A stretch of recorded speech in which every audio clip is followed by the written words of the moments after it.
తెలుగు సినిమాకు బాలకృష్ణ చిరంజీవి అనేవారు ఒక చరిత్ర. వీరిద్దరూ దశాబ్దాలుగా ఇండస్ట్రీని ఏలుతూ అభిమానుల మనసుల్లో ప్రత్యేక స్థానం సంపాదించుకున్నారు. బాలయ్య నాయకుడు లాంటి సినిమాతో తన గంభీర నటనను చూపించగా, చిరంజీవి విశ్వరూపంలో తన స్టెప్పులతో మంత్రముగ్ధులు చేశారు. కానీ వీరిద్దరి మధ్య ఉన్న రైవెలరీ మాత్రం చాలా కాలంగా చర్చనీయాంశంగా మారింది. అప్పుడప్పుడు ఈ పోటీ పబ్లిక్ గా కూడా బయటపడింది. ఒకే టైంలో పెద్ద సినిమాలతో బరిలోకి దిగినప్పుడే ఈ రైవెలరీ మంటలు రావడం మొదలైంది. అప్పటి నుంచి ఫ్యాన్స్ కూడా విడిపోయి తమ తమ హీరోల పక్షంలో నిలిచారు. 80s 90s కాలం ఈ ఇద్దరికి బంగారు రోజులు. చిరంజీవి ఖైదీ నంబర్ 150, బాలయ్య క్షణ లాంటి సినిమాలు అప్పటికి బాక్స్ ఆఫీసును ఊపేశాయి. స్క్రీన్ మీద వీరి ప్రభావం ఎంత గొప్పదో అందరికీ తెలిసింది. కానీ స్క్రీన్ వెనక వీరి మధ్య పోటీ ఎప్పుడు మిగిలిపోయింది. మీడియాలో ఇంటర్వ్యూల్లో వచ్చే చిన్న చిన్న మాటలతో ఈ పోటీ ఎప్పుడు హాట్ టాపిక్ గా మారింది. ఫిల్మ్ ఈవెంట్ లో ఎదురుపడిన సందర్భాల్లో వీరి మధ్య ఉన్న టెన్షన్ స్పష్టంగా కనిపించింది. అభిమానులు కూడా సోషల్ మీడియాలో యాక్టివ్ గా పాల్గొంటూ ఈ రైవెలరీ ఇంకాస్త మంట జల్లారు. ఒకసారి ఫిల్మ్ ఫెస్టివల్లో ఈ ఇద్దరు ఒకే వేదికపై ఎదురయ్యారు. అది ఫ్యాన్స్, మీడియాలో పెద్ద చర్చకు దారి తీసింది. వారి మధ్య ఉన్న పోటీ ఎంత పవర్ఫుల్ గా ఉందో మరోసారి కనిపించింది.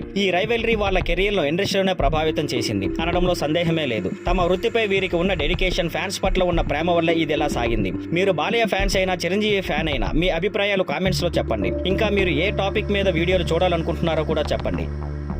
Thank you for watching. Please like, share and subscribe.